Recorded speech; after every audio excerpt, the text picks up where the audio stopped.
are now getting ready for the playoff? Yeah, the SC Championship, shoot, that was my fourth time going, and the fourth time was a Tron, so of course that was exciting, especially be out there with my teammates, to enjoy the confetti, just to be able to raise the trophy that we was conference champs. That was a big thing for us, being able to put numbers on the wall, like I said in the previous interviews. That's our main goal here, and just knowing that we was able to do something that hadn't been done in some years, and just knowing that we have a possibility to do something special this season just motivates us to keep pushing and keep working.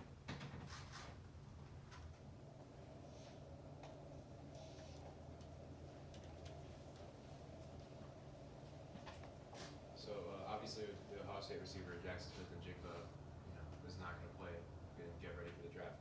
Meanwhile, last year you guys had Jordan Pickens fight his way back from injury to try, compete for a national championship. Is there anything about the Georgia culture that it says to, or do you think it's just the day and age that we live in now? I honestly don't know. I feel like that was a personal decision for him. I don't think playing Georgia has anything to do with it. We're athletes ourselves, and we're humans first. But I can't. I honestly I respect his decision. Can't really nothing that I can do. But I know I'm an offensive player. But just looking on the outside, looking in, I feel like he made that decision that was best for him. Hey, Kearis, Brock was talking a little bit ago about, when he first got here as an early enrollee, wasn't really sure if it was still, Georgia was still for him and stuff like that.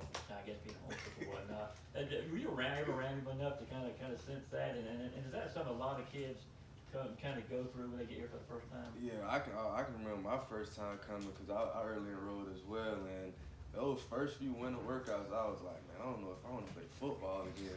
Shoot, the way we was drilling us, man, they were just coming off the natty loss and just knowing how much that season meant to them and how much I knew I wanted to win a national championship. I was like, man, if I got to do this for 4 years, I don't know if I'm gonna make it. But hey, I'm here at year 5 and I'm enjoying. I'm still here.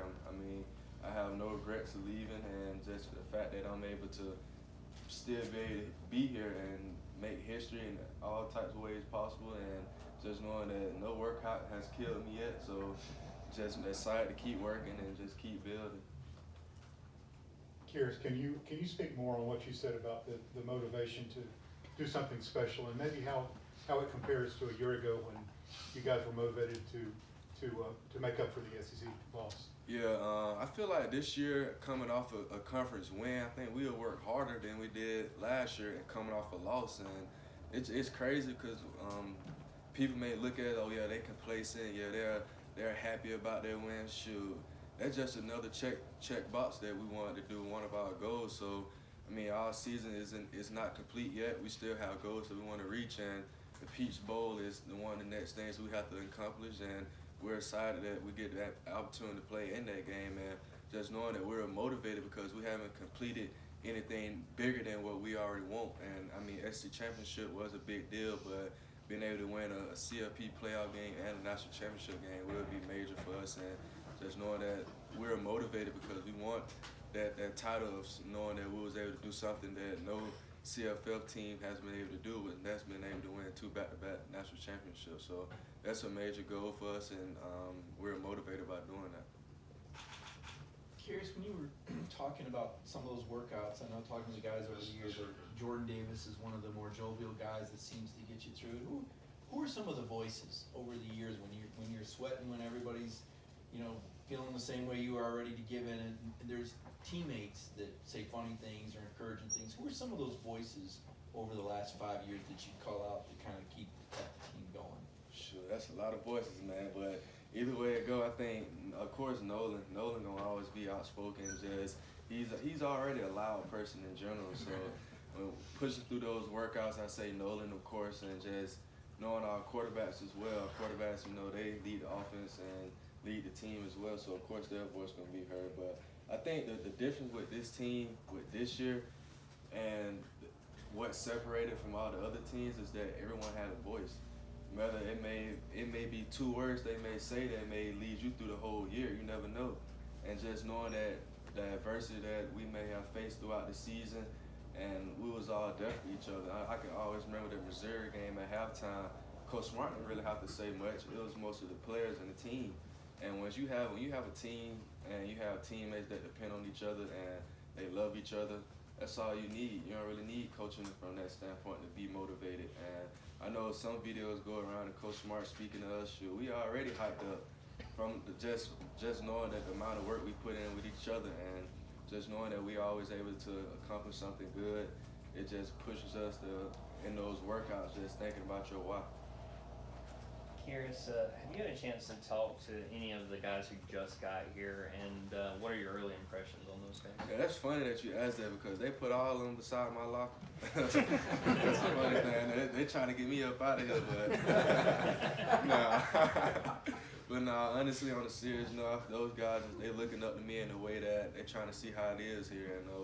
And I have Anthony's right there, Tyler's right there. You got Z right there.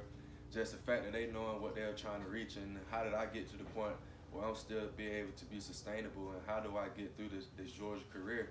And pretty much what I just tell them just be on time for everything, just have the right mindset. If you have the right mindset coming into any type of workout or practice, you'll get over that hump of feeling like you're nervous or anything like that. And the thing about them coming in early, they don't have a major role yet, but they having a role on scout team right now.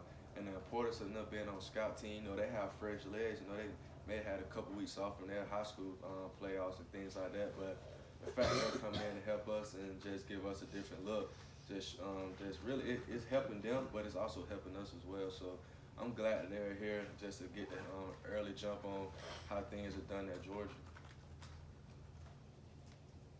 I was going to ask what advice we give to early enrollees, but you kind of just answered that. So going back to Ohio State, they usually have good DBs and stuff like that. Is there anything that stands out about their DB room and how they play defense that stands out? Watching film, they are very different. They move around. They do a lot of movement on their defense. They'll play lineup, play man on you. They'll go some cover zero on you. So they have strong confidence in their DBs and what they do on defense. And their front seven is good. They had one of their guys, 44, I want to say, had a tremendous game. I think it was Penn State. They went against. And number 12 on their defense, he was pretty good as well. So they have playmakers, they have athletes, they recruit good, just how Georgia recruit. And like I said, going into this matchup versus Ohio State, I'm sure the Georgia fans, even including myself, have been waiting for this matchup for years, and I feel like it's a great matchup. Got time for 2 more questions? When you look at this offense that you guys run right now, and you think back 5 years ago, what you came into, how much has it changed? Oh, it's changed tremendously. I mean, I feel like we throw the ball more now than we have in the past. Sometimes we'll have a back that may go for 20, 30 some carries, but shoot, now we have 3, 4 backs that can split those 30 carries up and everybody have fresh legs. So the way we run our offense now is very unique. You don't know what's gonna happen. We could be run, boom, take a shot. Like it's sneaky in a way. It's sneaky good in a way, I think. And just the way that we prepare ourselves each and every week, it pays off in a way. But at the end of the day, like, we're not where we want to be at, but we know we can with this next opportunity. I think, Coach, you played for Coach Campbell at Peace County, right? What's the Just thoughts on him retiring before he took another job, and just what kind of influence he have on you? Man, Coach Campbell, I love Coach Campbell, man. Without him, I think I wouldn't be the player who I am today, because if you know Peach County it's a tough program, man. I think it prepared me well to come to college and be able to do the things I do, especially from a strength and conditioning standpoint. We live 5 days out the week, even on game day in high school. So that's the way he prepared us in a way that I was able to be able to know what I was going to get myself into when I got to college. And half of the stuff that we do at Georgia, we did at Peach County as well, because, Coach Smart, Coach Campbell, they always talked a lot, so we would get different ideas from Georgia already. And that was half the reason why I wanted to come here anyways, and knowing what I was going to be able to get myself into and just knowing that I'd be prepared for whatever was thrown at me. And with Coach Campbell retiring, I feel like the legacy there, I hope it still continues, with a winning tradition. But, he paved the way for a lot of guys at Peach County. Thank you, Kearis. Thank you. Thanks, Kearis.